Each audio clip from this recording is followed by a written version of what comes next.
We can now speak to the outgoing CEO of IATA, Giovanni Bisignani, who joins us now live from the organisation's conference in Berlin. Good morning to you. Thank you so much for joining us. Can I begin by asking you how you assess the state of the airline industry in this global recovery? Whereabouts are we in the recovery?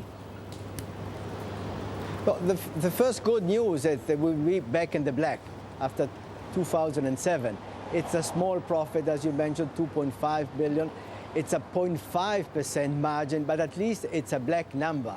After having had a drop in revenues last year of $80 billion, it was difficult to imagine that the recovery could be so fast. It was more fast in passengers than in yields, but we're moving in the right direction.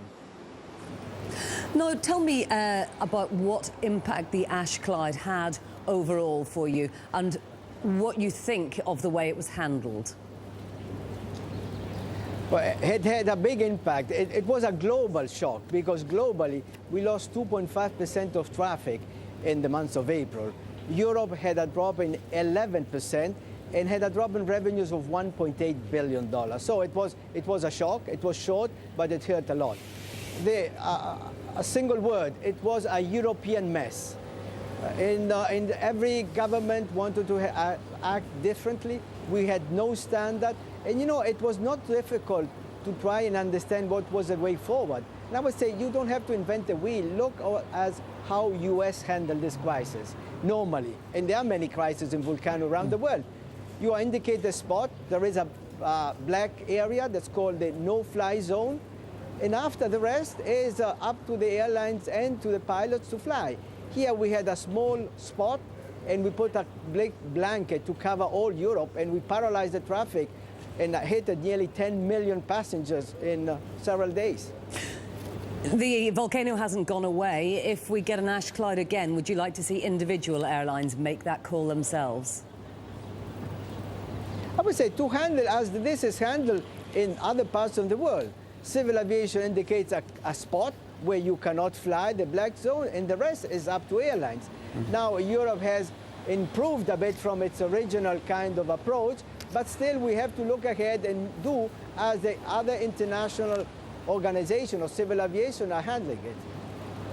Now, you said that the airline figures are back in the black, but has this global credit crisis changed the way that people fly?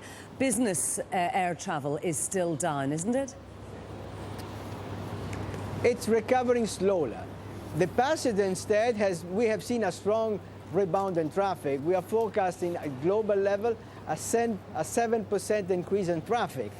And traffic in Europe is going for a difficult moment. But you know, the GDP in Europe is less than 1%. You mentioned before the currency crisis, the strikes, the volcano, $2.8 billion in Europe. It's a big, big problem in those moments. So the recovery is there, but it's still fragile. And are we going to change the way we fly? EADS, for example, is bringing on a lot more single-aisle planes. Is it budget airlines and single-aisle planes that are the future?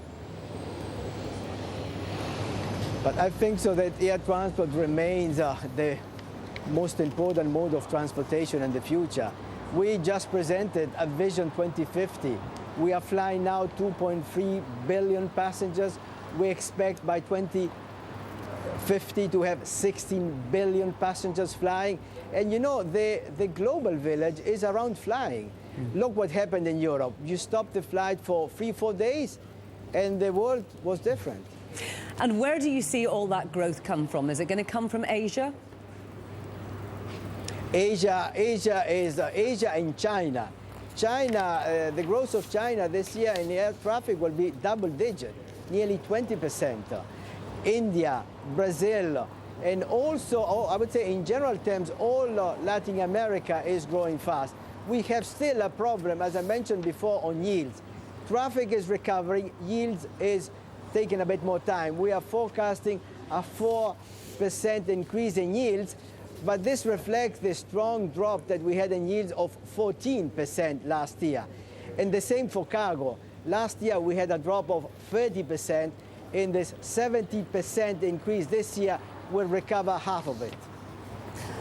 Giovanni Bisignani, thank you very much indeed for joining.